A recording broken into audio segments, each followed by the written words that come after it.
جو بہت پرانا علاقہ ہے. تقریباً 700-800 سال پہلے وہاں رائے بادشاہ رہتا تھا. اس کی ایک بہت خوبصورت بیوی تھی.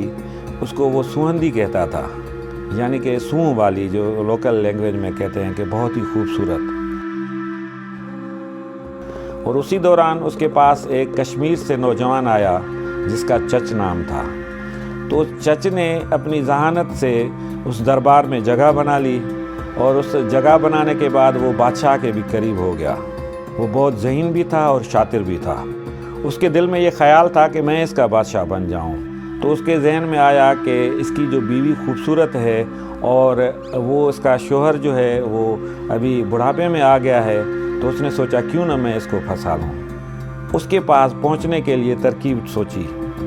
تو اس کو ترکیب یہ سوجھی کہ بادشاہ ایک دن اچانک بیمار ہو گیا. اس نے اندر محل میں کہلوا بھجوایا کہ میں ایک ایسا دوا میرے پاس ہے، وہ اسے ٹھیک ہو سکتا ہے.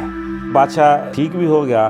تو جب وہ بادشاہ کے حرم تک اس کی ایکسیس ہو گئی تو وہ اس کی ملاقات اس سوہندی سے ہو گئی. تو پہلی ملاقات میں اس نے اسے بہت متاثر کیا اور آنکھوں ہی آنکھوں میں اسے اپنا پیغام بھی پہنچا دیا. پردے کے پیچھے جب وہ بیٹھتی تھی تو اس کی نظریں چچ کی طرف ہوتی تھی، چچ کی اس کی طرف ہوتی تھی. بادشاہ نے یہ چیز بھانپ لی اور اس نے چچ کو دربار سے نکال دیا. پھر چچ نے یہ کیا کہ جو پیغام رسانی کے طریقے ہوتے تھے اس میں اس کی ایک نوکرانی تھی جو اس کی بہت ہی نزدیک تھی.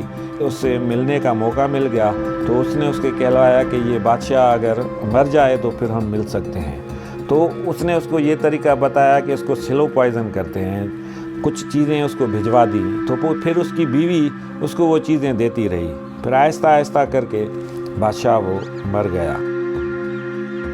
جب بادشاہ مر گیا تو اب اس کی اولاد نہیں تھی کوئی. تو جب دربار لگا تو چچ نے کچھ لوگوں سے یہ کہلوا دیا کہ یہ اب ہم رانی سا جو ہیں اس کو جو ہے ہم اپنا بادشاہ بنا لیں. جب لوگوں نے کہا کہ ہم 6 مہینے اس کو عارضی طور پر بناتے ہیں، 6 مہینے اس کو جب بنایا گیا تو وہ بیہائنڈ دا کرٹن جس کو ہم کہتے ہیں، پردے کے پیچھے، وہ سارا کام چچ کرتا رہا. جب اس کی کمانڈ اس کی مضبوط ہو گئی تو چچ نے اس سے شادی کر لی اور پھر وہ جو رائے خاندان سے چچ خاندان کی طرف بادشاہ چلی گئی.